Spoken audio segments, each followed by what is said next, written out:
ABP Ganga, खबर आपकी, जुबान आपकी। गोरखपुर महोत्सव के समापन पर पहुंचे सीएम योगी ने गोरखपुर वासियों को कई सौगात दी है। उन्होंने सबसे पहले प्रदेशवासियों को मकर संक्रांति की बधाई दी।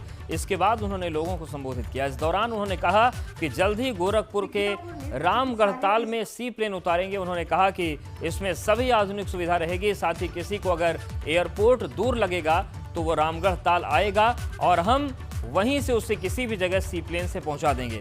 उन्होंने कहा कि 16 जनवरी से पूरे देश में कोरोना वैक्सीन लगाई जाएगी। अब तक की सबसे बड़ी महामारी से जूझ रही दुनिया के सामने अपना देश मिसाल कायम करेगा। उन्होंने कहा कि वैक्सीनेशन के लिए अपनी बारी का इंतजार करें। जो संयम अनुशासन बना है उसे आगे भी बनाए रखने की जरूरत है।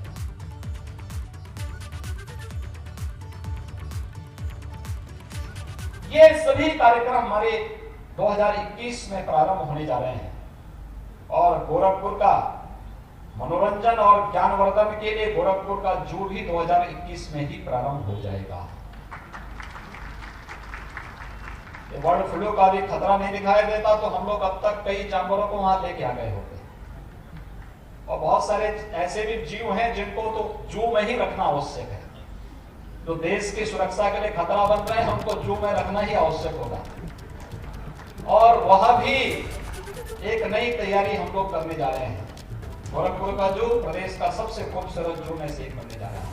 इंटरनेशनल एयरपोर्ट कुशीनगर में ही बन रहा है। यहाँ से मुश्किल से 1 घंटे की दूरी पे कुशीनगर आपको बेहतरीन सुविधा देगा और गोरखपुर वासियों के पास तो रामगढ़ताल है। हम सी प्लेन भी उतारेंगे यहाँ पे बहुत सी।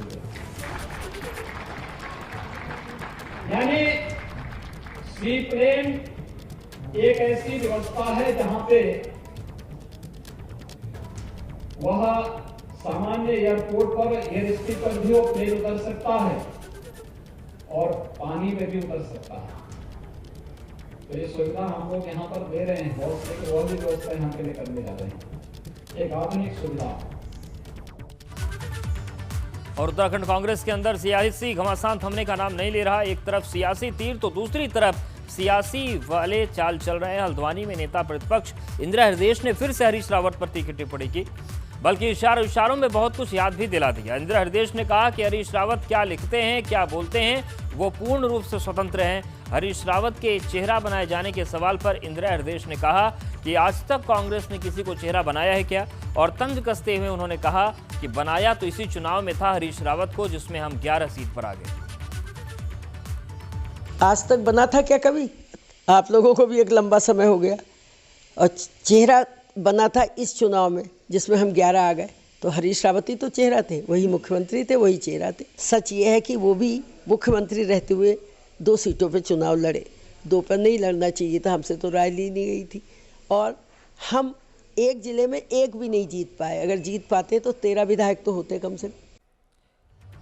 और पहली खेप का 6 जिलों में होगा डिस्ट्रीब्यूशन। कोरोना वैक्सीनेशन को लेकर बड़ी खबर है। लखनऊ जिले में 61,980 वैक्सीन पहुंची हैं। सीतापुर जिले को 19,810 वैक्सीन मिली हैं।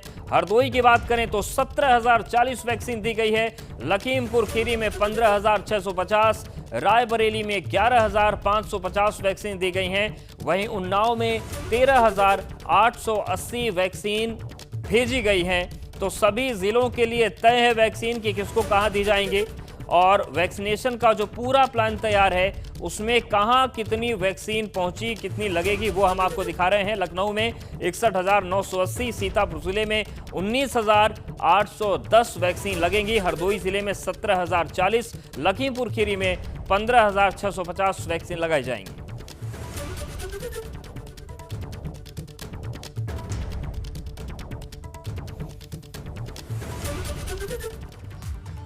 तो किस जिले में कितनी वैक्सीन जाएगी तय हो चुका है, और क्या प्लान है वैक्सीनेशन का, इसको लेकर हमारे संवाददाता शैलेश ने DG family welfare Rakesh Dubey से बात की। कोविड वैक्सीन को स्टेट स्टोर से जिलों में भेजने की तैयारी कर ली गई है। हमारे साथ में इस समय DG family welfare doctor Rakesh Dubey ji मौजूद है। हम सीधे उनसे बात करेंगे। सर, किस तरह के निर्देश दिए गए? वैक्सीन आ गई थी जैसे, उसके बाद अब जिलों में जो भेजने के निर्देश हैं, क्या कहा गया?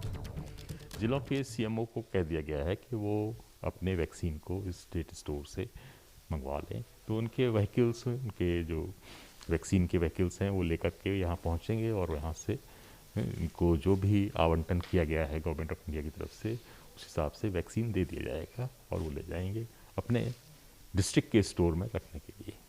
सर, जो ये डिस्ट्रीब्यूशन किया गया है कि कहाँ कितनी वैक्सीन जाएगी, ये स्टेट लेवल से डिसाइड हुआ है या सेंट्रल लेवल से, जिलों का? ये कोविन पोर्टल के माध्यम से देखा गया कि कहाँ कितने बेनिफिशरीज हैं, उस हिसाब से गवर्नमेंट ऑफ इंडिया ने खुद डिसाइड किया है। उसी हिसाब से आज वैक्सीन जाएगी। सर, जानना चाहेंगे जो कोल्ड चेन आप लोगों ने मेंटेन की है, जैसे बात करें आज स्टेट सेंटर से जब ये वैक्सीन रवाना होगी तो किस तरह से पूरी कोल्ड चेन चलेगी? कोल्ड चेन हर जगह मेंटेन है, मंडल पर, स्टेट स्टोर्स पर, डिस्ट्रिक्ट लेवल पर, ब्लॉक लेवल पर।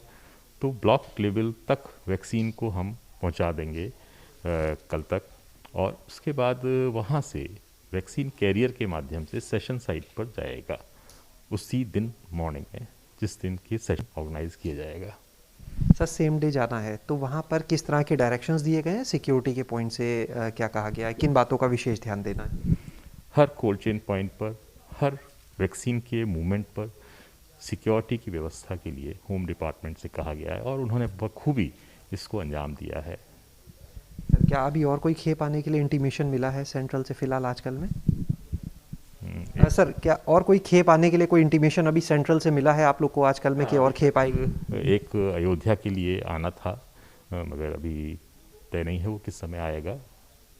और हमारा जो 20,000 की डोज बची हुई थी वो भी आज ही किसी समय आनी है। अयोध्या में सर क्या कुछ अभी बताया गया कितना भेजेंगे या बाद में बताया जाएगा? अयोध्या को इंटीमेट कर दिया गया है कि कितना आ रहा है। उधर कानपुर में भी कोरोना की खेप पहुंच गई है। चकेरी एयरपोर्ट से वैक्सीन को कड़ी सुरक्षा व्यवस्था के बीच काशीराम अस्पताल तक पहुंचाया गया, जहां पर जिला प्रशासन और प्रशासनिक अधिकारियों की तरफ से भारी सुरक्षा व्यवस्था के इंतजाम किए गए हैं। कानपुर के अलग अलग कैंप में 1400 लोगों को इस वैक्सीन का डोज दिया जाएगा। यूपी समेत देश भर में 16 जनवरी को कोरोना का टीका लगना शुरू हो जाएगा।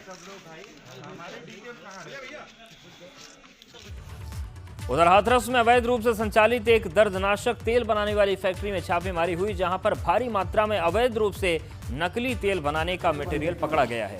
दरअसल मोहल्ला रमनपुर में पीपल चौक पर आईडीसी मस्टर ऑयल नामक दर्दनाशक तेल बनाने की फैक्ट्री संचालित हो रही थी, जिसके बारे में ज्वाइंट मजिस्ट्रेट प्रेम प्रकाश मीणा को जानकारी मिली और इस फैक्ट्री में वर्षों से अवैध रूप से नकली दर्दनाशक तेल बनाया जा रहा था, जिसके बाद आज कार्रवाई की गई है।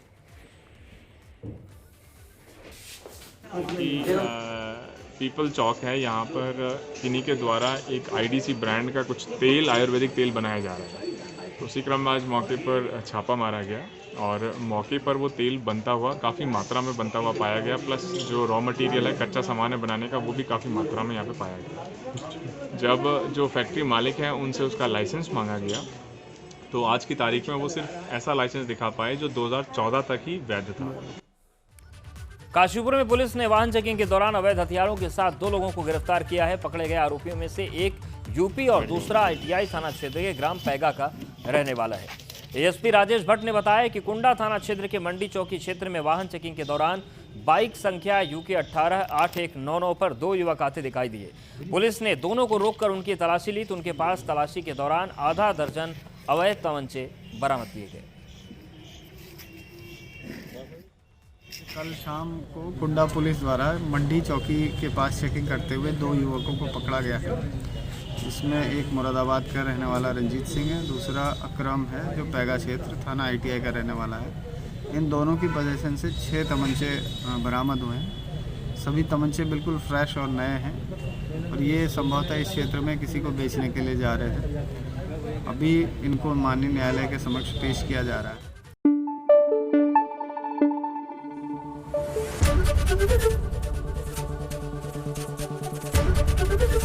एबीपी गंगा, खबर आपकी, जुबान आपकी।